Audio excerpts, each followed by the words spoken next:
Exodus 32, the golden calf. When the people saw that Moses delayed to come down from the mountain, the people gathered themselves together to Aaron and said to him, "Up, make us gods who shall go before us. As for this Moses, the man who brought us up out of the land of Egypt, we do not know what has become of him." So Aaron said to them, "Take off the rings of gold that are in the ears of your wives, your sons, and your daughters, and bring them to me." So all the people took off the rings of gold that were in their ears and brought them to Aaron. And he received that gold from their hand and fashioned it with a graving tool and made a golden calf. And they said, "These are your gods, O Israel, who brought you up out of the land of Egypt." When Aaron saw this, he built an altar before it. And Aaron made a proclamation and said, "Tomorrow shall be a feast to the Lord." And they rose up early the next day and offered burnt offerings and brought peace offerings. And the people sat down to eat and drink and rose up to play. And the Lord said to Moses, "Go down, for your people, whom you've brought out of the land of Egypt, have corrupted themselves. They have turned aside quickly out of the way that I commanded them. They have made for themselves a golden calf and have worshipped it and sacrificed to it and said, 'These are your gods, O Israel, who brought you up out of the land of Egypt.'" And the Lord said to Moses, "I have seen this people, and behold, it is a stiff-necked people. Now therefore let me alone, that my wrath may burn hot against them, and that I may consume them, in order that I may make a great nation of you." But Moses implored the Lord his God and said, "O Lord, why does your wrath burn hot against your people, whom you have brought out of the land of Egypt with great power and with a mighty hand? Why should the Egyptians say, 'With evil intent did he bring them out, to kill them in the mountains and to consume them from the face of the earth'? Turn from your burning anger and relent from this disaster against your people. Remember Abraham, Isaac, and Israel, your servants, to whom you swore by your own self, and said to them, 'I will multiply your offspring as the stars of heaven, and all this land that I have promised I will give to your offspring, and they shall inherit it forever.' And the Lord relented from the disaster that he had spoken of bringing on his people. Then Moses turned and went from the mountain with the 2 tablets of the testimony in his hand, tablets that were written on both sides.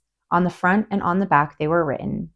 The tablets were the work of God, and the writing was the writing of God engraved on the tablets.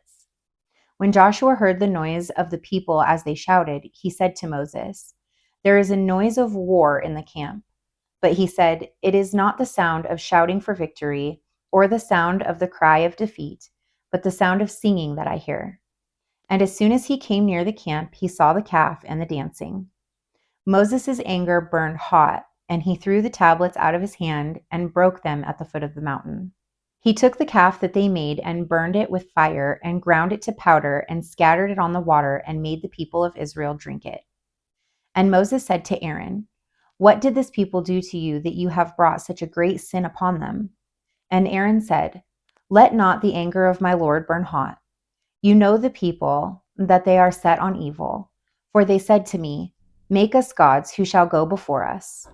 As for this Moses, the man who brought us out of the land of Egypt, we do not know what has become of him." So I said to them, "Let any who have gold take it off." So they gave it to me, and I threw it into the fire, and out came this calf. And when Moses saw that the people had broken loose, for Aaron had let them break loose to the desertion of their enemies, then Moses stood in the gate of the camp and said, "Who is on the Lord's side? Come to me." And all the sons of Levi gathered around him. And he said to them, "Thus says the Lord God of Israel, put your sword on your side, each of you, and go to and fro from gate to gate throughout the camp, and each of you kill his brother and his companion and his neighbor." And the sons of Levi did according to the words of Moses. And that day about 3,000 men of the people fell. And Moses said, "Today you have been ordained for the service of the Lord, each one at the cost of his son and of his brother, so that he may bestow a blessing upon you this day." The next day Moses said to the people, "You have sinned a great sin, and now I will go up to the Lord. Perhaps I can make atonement for your sin." So Moses returned to the Lord and said, "Alas, this people has sinned a great sin. They have made for themselves gods of gold. But now, if you will forgive their sin, but if not, please blot me out of your book that you have written." But the Lord said to Moses, "Whoever has sinned against me, I will blot out of my book. But now go, lead the people to the place about which I have spoken to you. Behold, my angel shall go before you. Nevertheless, in the day when I visit, I will visit their sin upon them." Then the Lord made a plague on the people because they made the calf, the one that Aaron made.